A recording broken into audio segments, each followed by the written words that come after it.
Good evening, council members, and everybody else listening in tonight on the Zoom application from your home. Thank you for having me. Thank you for taking your time out of your day to listen to me. For those of you who do not know who I am, my name is Kevin Guy.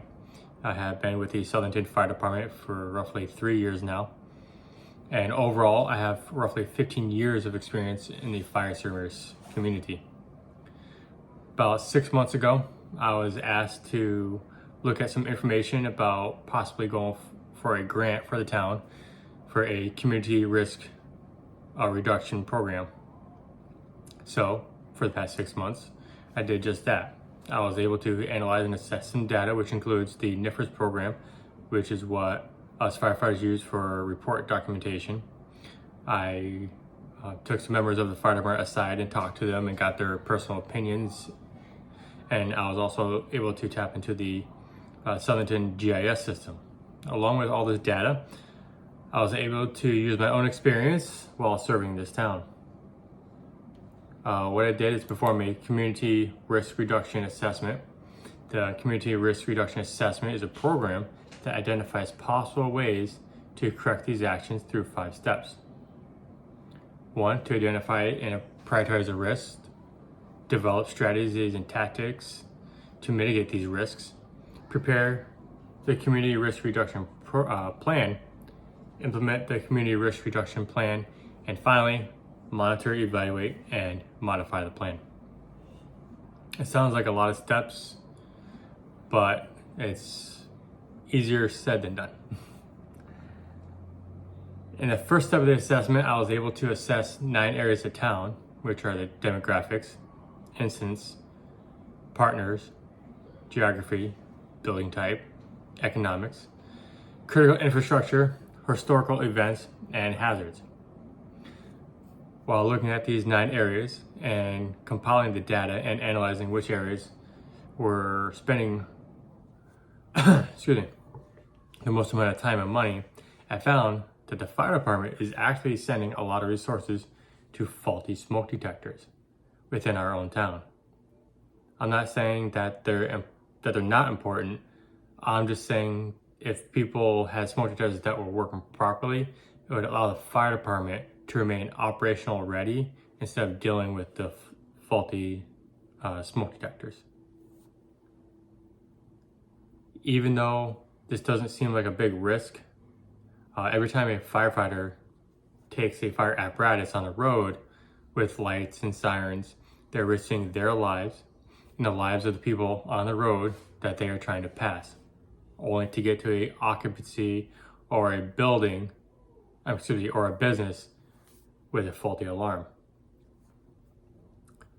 So what I'm proposing to mitigate this predicament is a community smoke detector program that has the possibility of costing town possibly less than $1,000. This new program would allow citizens of Southington to sign up for a community risk assessment for their property. You can do this either by calling the main line to the fire department, or you can go online and sign up. Once signed up for a date and time, the on-duty firefighters will go to the residence and have the occupant sign a liability waiver and perform a basic risk analysis on the house that they're at, while teaching the occupants about fire safety while the firefighters installed in these smoke detectors or carbon monoxide detectors. One of the biggest misconceptions that people have when it comes to these smoke detectors or carbon monoxide detectors is that if they are hardwired, that they don't have to have batteries. Well, however, when it comes to this is what the liability waiver will be for. Is that if you have a hard wired smoke detector, we can still install a battery smoke detector or carbon monoxide detector. I understand that there'll be some questions like how will the department be able to afford new smoke detectors or carbon monoxide detectors while having a tight budget? Will it save money for the taxpayers? And where is the biggest problem areas in the town when it comes to these faulty smoke detectors?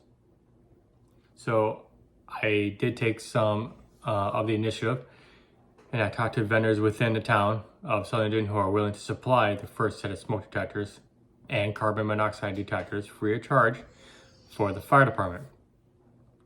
The way we're able to do this is the business will donate to the fire department and we will get them for free, and the vendors will be able to get a tax break through the donation. So this will be a win-win situation for everybody.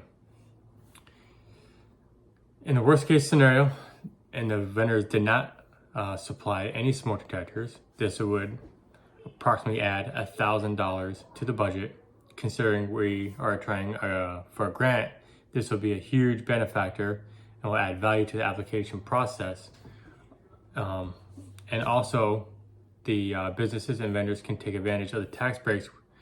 So I see that this is probably going to continue to be a good advantage for everybody in the future.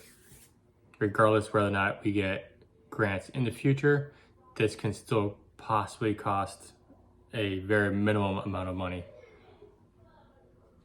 The other question that I can answer now is how will this save money for the taxpayer in the future by having new smoke detectors installed in your residence houses it will cut down on the fire engines and fire trucks responding to faulty smoke detectors.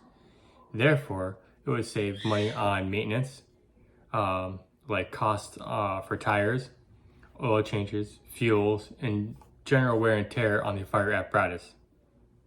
This would have a savings on the operational costs on the fire department, and in turn could save taxpayer money and possibly decrease the fire department's overall budget. As for the last question, to where the biggest problematic areas are in town when it comes to faulty smoke detectors, I have acquired a population density map that shows most controlled areas. So, if you look here, I'm not sure if you guys can all see this.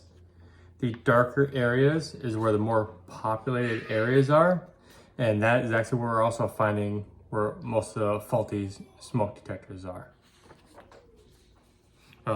If you can tell from the map that I showed you, it's actually the center of town. So I was able to get a aerial photo of our town, which is, if everybody's not familiar, if everybody's not familiar, this right here is Main Street.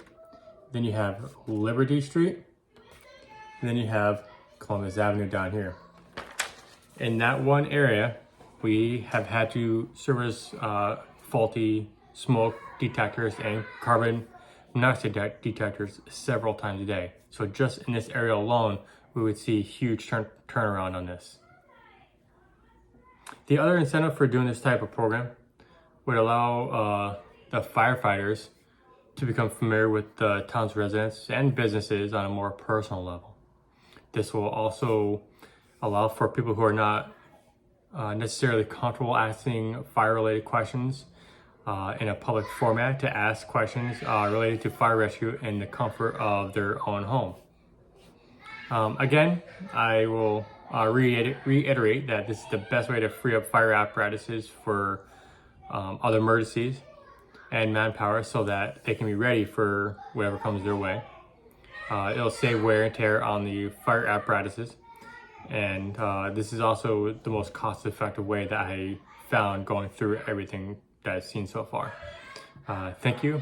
Have a great day.